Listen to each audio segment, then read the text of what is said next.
Hello प्यारे बच्चों, कैसे हैं आप सब लोग। आज बेटा हम करेंगे, आपका है पाठ नंबर 7 जिसका नाम है मेरा बचपन। ठीक है, इसमें आप देख रहे हैं बच्चे खेल कूद रहे हैं। आम के पेड़ पे लटका हुआ एक बच्चा है। ठीक है, गिलहरी यहाँ पे बैठी है। ठीक है, तो ये जो लेखक हैं हमारे, जो इस पाठ के जो लेखक हैं वो हैं प्रेमचंद जी। ठीक है, जिन्होंने ये छोटी सी कहानी प्यारी सी लिखी है, प्रेमचंद जी ने लिखी है। और उन्होंने अपने बचपन के बारे में कई बातें बताई हैं जो हम इस पाठ में आगे पढ़ेंगे। ठीक है, तो उन्होंने जो कवि है यहाँ पे नीचे आपको दिया गया है, किसके द्वारा लिखी गई है, ये प्रेमचंद जी के द्वारा ये आपकी लिखी गई है। ठीक है, चलिए शुरू करते हैं, देखते हैं उनके बचपन की क्या क्या इसमें बातें बताई गई हैं। तो जो कवि हैं प्रेमचंद जी वो बताते हैं कि हाय बचपन तेरी याद नहीं भूलती। वो अपने बचपन को याद करके कहते हैं। ठीक है, वो बचपन के बारे में लिखते हैं, तेरी याद हमें कभी भी नहीं भूलती है, हमें वो सब कुछ याद है। वो कच्चा सा टूटा हुआ घर, ठीक है, वो प्याल का बिछोना, प्याल या जिसको हम पराली भी कहते हैं, जो सूखा हुआ घास या धान गेहूं के जो निकलते हैं, दाने निकालने के बाद जो भूसा बच जाता है। ठीक है, तो चावल की जैसे धान की जो होती है पराली, जिसको प्याल, उसका बिछोना, उसका बिस्तर बनाते थे। और नंगे बदन, बिना कपड़ों के, नंगे पांव, बिना जूते चप्पलों के हम लोग क्या खेतों में घूमते थे, आम के पेड़ों पर चढ़ना। ठीक है, और सारी बातें जो है उनके आंखों के सामने फिर रही हैं, मतलब उनको सारी अपनी सारी बचपन की बातें उनको याद आ रही हैं। और वो कहते हैं कि मैं अपने चचेरे भाई, जो मेरे चाचा का जो बेटा था, उनका चचेरा भाई, उनका कजन हुआ, उसका नाम था हलदर, उसके साथ वो दूसरे किसी गांव में जाते थे। एक जो मौलवी होते हैं, ठीक है, जो इस्लाम धर्म है उसमें वो बहुत ही ज्ञानी होते हैं, बच्चों को भी पढ़ाते हैं, उनके यहाँ वो क्या करते थे, पढ़ने जाया करते थे। और मेरी उम्र 8 साल थी। कवि कहता है कि मेरी जो उम्र थी 8 साल थी, और जो हलदर था मुझसे 2 साल जेठे थे। जेठे मतलब बड़ा या बड़ा भाई। ठीक है, जेठे मतलब हलदर मुझसे 2 साल बड़ा था, वो 10 साल का था और मैं 8 साल का था। और हम दोनों प्रातः क्या करते थे, प्रातः काल सुबह के समय मटर और जौ का चबेना लेते थे। चबेना होता है जैसे कोई चबाने वाली कोई खाद्य पदार्थ, खाने की जो चीजें होती हैं जिनको चबाकर खाया जाता है। जैसे पहले घर में कई स्नैक्स बनाए जाते थे, आलू मटर चने, उनको भून के बनाया जाता था, उनको खाया जाता था। ठीक है, तो वो कहते थे कि रामलीला में भी आनंद आता था उस समय। आजकल भी कई जगह पे जब रामलीला होती है, अभी दशहरे, आजकल नवरात्रे चले हैं, जो रामलीला का क्या हो जा शुरू हो जाती हैं। ठीक है, तो क्या कहते हैं कि मेरे घर से थोड़ी दूर पर ही एक रामलीला का मैदान था, जिस घर में क्या, जो रामलीला के जो पात्र थे, जो लोग रामलीला में राम जो भी लक्ष्मण बनते थे उनका पात्र निभाते थे, अभिनय करते थे, उनको जहाँ पे तैयार किया जाता था, उनका रंग रूप मेकअप किया जाता था, वह तो मेरे घर से बिल्कुल मिला हुआ था। मतलब वो मेरे घर के बिल्कुल ही पास था, जहाँ पे वो रामलीला के जो पात्र थे तैयार होते थे। और जो 2 बजे से, दिन के जब 2 बजते थे, तभी वो सजावट, मतलब वो तैयारियां शुरू करना शुरू कर देते थे। ठीक है, तो मैं क्या करता था, मैं दोपहर के समय ही वहां जा बैठता था। जिस उत्साह से, जिस जोश और उमंग से मैं क्या करता था, दौड़कर छोटे मोटे काम करता, उस उत्साह से तो आज अपनी पेंशन लेने भी नहीं जाता। मतलब कवि क्या कहना चाह रहा है कि मैं तो अब बूढ़ा हो चुका हूँ, अपने बचपन की यादें बता रहे हैं, जितने में फटाफट जब भाग कर उत्साह के साथ छोटे छोटे काम कर देता था, आज तो मैं, मतलब पेंशन मिलती है, जैसे कोई जो गवर्नमेंट सरकारी अफसर होते हैं, जब उनकी नौकरी जो पूरी हो जाती है 60 साल के बाद, उनको सरकार क्या देती है, कुछ आय के लिए कुछ जो पैसे देती है, जिसे पेंशन कहते हैं। हम कहते हैं रिटायरमेंट के बाद पेंशन मिलती है, क्योंकि मैं तो अपनी पेंशन लेने भी नहीं जाता।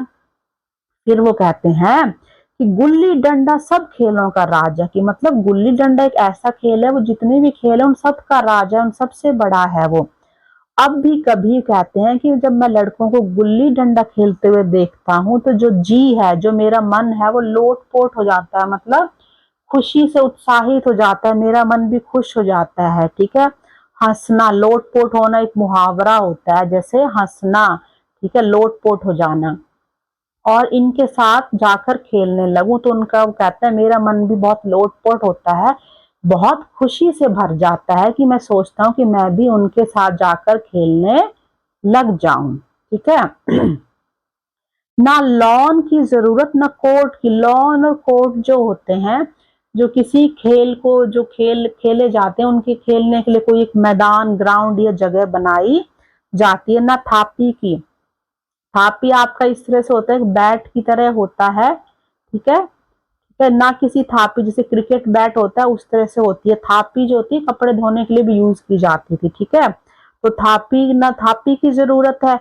और मजे की बात क्या है कि किसी भी पेड़ की टहनी को वो काट लेते थे और उससे गुल्ली बना देते थे, और जब दो आदमी भी आ जाते थे तो वो खेल शुरू हो गया, मतलब खेल शुरू कर देते थे। ठीक है, और विलायती खेलों में सबसे बड़ा है, विलायती जो मतलब बाहर के, विदेशों के जो खेल है, हमारा देश है उसके अलावा जो बाहर के देश हो गए विदेशी, उनमें एक ऐब है। ऐब मतलब क्या हो गया, किसी चीज, मतलब नुकसान हो गया। ठीक है, या बुराई होगी, उनमें एक ऐसी बुराई है, ये खामी है, दोष है कि उनके जो सामान होते हैं, खेल के जो सामान होते हैं, बहुत महंगे होते हैं।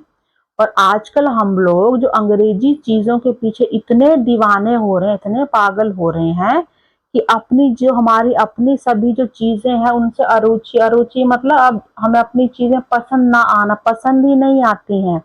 और हमारे जो स्कूल हैं उसमें से हर, जो भी लड़के हैं उसमें से 3 या 4 रुपए हर साल में एक बार खेलने की फीस, खेलने के लिए पैसे लिए जाते हैं, 3 या 4 रुपए। यानी कि अभी तो ये बात हजारों में होगी। ये जो कवि ने जो ये कहानी लिखी है, जो बचपन की अपनी, ये बहुत पुरानी पहले लिखी है। उस समय जो 3-4 रुपए जो थे वो भी बहुत ज्यादा उनकी कीमत होती थी, जो आज 3 हजार या 4 हजार के बराबर होंगे। तो स्कूल में क्या है, सब बच्चों से फीस या पैसे लिए जाते हैं खेलने के लिए, जैसे आपकी स्पोर्ट्स फीस कहते हैं उसे। ठीक है, और किसी को यह नहीं सूझता, मतलब कि कोई यह नहीं सोचता इस बारे में, ये जो हमारे भारतीय, जो हमारे अपने जो खेल हैं, इनको खिलाया जाए। सब विदेशी खेलों के पीछे पागल हो रहे हैं, दीवाने हो रहे हैं।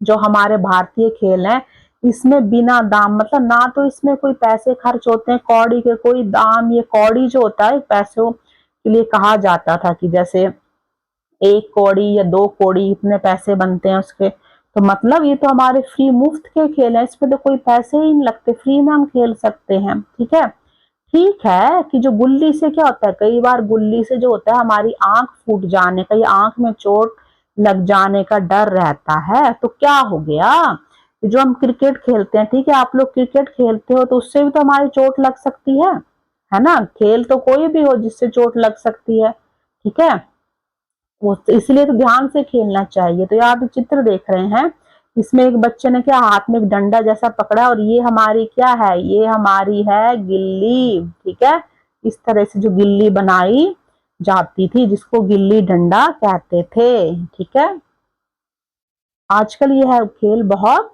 कम हो गए हैं। ठीक है, तो अगर तो क्या हो गया कि चोट तो किसी खेल से भी लग सकती है। अगर हमारे माथे में गुल्ली का दाग आज तक बना हुआ है, तो हमारे कई दोस्त ऐसे भी हैं जो थापी को बैसाखी से बदल बैठे। मतलब उन्होंने ये कहना चाह रहे हैं, कवि जो है प्रेमचंद जी, कि हो सकता है कि बचपन में क्या हो गया, हमारे माथे पर गिल्ली से चोट लग गई थी, तो उसका जो दाग है वो हमारे सिर पर आज तक बना हुआ है। जैसे चोट का निशान रह जाता है ना, बचपन में आपको कोई चोट लगी हो, कई बार उसका निशान आपका उम्र भर रह जाता है। तो कहते हैं तो क्या हो गया, लेकिन हमारे तो कई ऐसे दोस्त भी हैं जो उन्होंने क्या किया है, जो थापी को बैसाखी में बदल दिया। बैसाखी का मतलब यहाँ पे हो गया, एक तो आपका बैसाखी त्योहार आता है अप्रैल में, ठीक है, हार्वेस्ट फेस्टिवल होता है, बैसाखी मनाई जाती है पंजाब वगैरह में। और दूसरा बैसाखी होता है सहारा लेना, किसी डंडे का सहारा लेकर आपने चलना। ठीक है, तो उसको बैसाखी कहते हैं, बैसाखी का सहारा लेकर चलना। मतलब उनके जो दोस्त हैं वो इतने बूढ़े हो चुके हैं अब कि जो थापी थी, थापी से खेलना, ये उसको उन्होंने छोड़कर अब डंडे का सहारा ले लिया है। मतलब अब लोग वो इतने बूढ़े हो चुके हैं, अब थोड़ी वो गुल्ली डंडा खेलते हैं। ठीक है, तो खैर यह तो अपनी अपनी रुचि है, यह तो मतलब सबका अपना अपना मन है, अपना अपना रुचि है सबकी। लेकिन कि मुझे क्या, मुझे तो गुल्ली ही सब खेलों में सबसे अच्छी क्या लगती है, गुल्ली, मतलब जो गुल्ली डंडे का खेल है वो सबसे अच्छा लगता है। और फिर वो बताते हैं कि प्रातः काल मतलब सुबह के समय क्या करते थे, घर से निकल जाना, पेड़ पर चढ़ना और वहां उनकी पेड़ की टहनियों को काटना और उनसे क्या फिर गुल्ली डंडा बनाना, ये सब काम करते थे वो। और जो उनको उत्साह और जोश जो उनमें था, उनमें जो लगन थी, ठीक है, और वह खिलाड़ियों के जमघट, और मतलब वहां पे जितने भी खिलाड़ी थे, जमघट मतलब भीड़ हो जाना, एक साथ कई लोगों का इकट्ठा हो जाना। ठीक है, वहां जो इतने सारे खिलाड़ी थे एक साथ इकट्ठा हो जाते थे, उनकी भीड़ हो जाती थी, फिर लड़ाई झगड़े होने, किसी का बहुत ही प्यारा सरल स्वभाव होना, और वहां पे किसी को भी अमीर गरीब नहीं समझा जाता था, बिल्कुल भी भेद नहीं था, सब मिलजुल कर वहां पे खेलते थे, रहते थे, आते थे, और अभिमान की गुंजाइश ही ना थी। ठीक है, मतलब अभिमान हो गया घमंड, किसी को किसी चीज का कोई घमंड ही नहीं था। गुंजाइश मतलब वहां पे कोई घमंड के लिए या गुस्से के लिए कोई भी वहां पे जगह या स्थान ही नहीं था। ठीक है, मतलब सब लोग आपस में प्यार से खुशी से खेलते थे, मिलते थे। ठीक है, और फिर वो कहते हैं कि वो ये सब करते थे अपने बचपन में, तो घर वाले बिगड़ रहे हैं। वो कहते हैं कि जो उसके जो कवि कहते हैं कि जो मेरे घर वाले हैं वो बहुत बिगड़ रहे हैं, मतलब उनको बहुत गुस्सा आ रहा है। वो पिताजी चौके पर बैठे हैं, रोटियों पर अपना क्रोध उतार रहे हैं। वो कहते हैं कि जो उनके पिताजी हैं, कि मेरे पिताजी हैं, वो चौका होता है जिसपे बैठा जाता है, उस पर बैठकर वो रोटी खा रहे थे, मतलब खाना खा रहे थे, और उन रोटियों पर अपना क्रोध, अपना गुस्सा वो उतार रहे थे। और क्या कह रहे थे कि ना नहाने की शुद्ध है, ना मतलब शुद्ध मतलब ध्यान, किसी चीज का ध्यान नहीं होना, कि ना तो उसे नहाने का ध्यान है, ना ही खाने की कोई चिंता है। गुल्ली है जरा सी, मतलब गुल्ली छोटी सी होती है, लेकिन जो गुल्ली है उसमें क्या पूरी दुनिया भर की मिठाइयां और उनकी क्या है मिठास है और तमाशों का आनंद भरा है। मतलब उसको इतनी पसंद है कि उसे ऐसे लगता है कि जैसे पूरे संसार की वो क्या है सारी मिठास मिठाइयों की उस गुल्ली में ही आ गई है, और तमाशों से वो क्या इतने खुश होते हैं, मतलब वो गुल्ली डंडा खेलते रहते हैं, और उनके जो घर वाले हैं बहुत ही गुस्सा करते हैं। ठीक है, तो ये आपका प्यारी सी एक कहानी थी जो प्रेमचंद जी के द्वारा लिखी गई थी। ठीक है, अब हम इसके क्या है आगे हम इसके शब्द अर्थ देखते हैं। चलिए, तो इसका है आपका ये शब्द अर्थ हम देखते हैं। बिछोना, सबसे पहले क्या है, बिछोना होता है सोने या बैठने के लिए क्या होता है, बिछाया जाने वाला कोई भी कपड़ा हो सकता है, गद्दा दरी या बिस्तर। ठीक है, बिस्तर हम बिछोना कहते हैं। प्याल हमने देखा जो फसल कटाई के बाद बचा हुआ डंठल होता है, यह भूसा होता है जो ज्यादातर धान या गेहूं जैसी फसलों का होता है। ज्यादातर ये जो प्याल है इसको पराली भी कहा जाता है जो धान से बनती है। ठीक है, और मौलवी कौन होते हैं, उच्च योग्यता प्राप्त एक इस्लामी क्या होते हैं, विद्वान है जो पढ़ाते भी हैं, पढ़ाने वाला भी हो सकता है, मदरसे में पढ़ाते हैं। जेठे हो गया बड़ा भाई या कोई बड़ा हो गया आपसे। ठीक है, चबेना, चबेना क्या खाद्य सामग्री, खाने की सामग्री जो चा मतलब क्या बनी चबाकर, चबेना।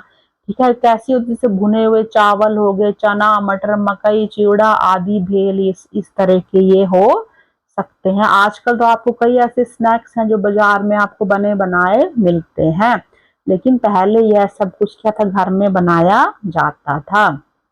उत्साह हो गया जोश, लोटपोट मतलब बहुत अधिक हंसना या खुशी से झूम उठना, वो खुश हो जाते थे देखकर। ठीक है, लॉन या कोर्ट किसे बोलते हैं, जो भी हम कोई खेलने के लिए कोई बनाई गई है तो जगह या कोई मैदान होता है। ठीक है, ऐब हो गया दोष या बुराई, अरुचि अनिच्छा या मतलब कोई चीज पसंद ना होना।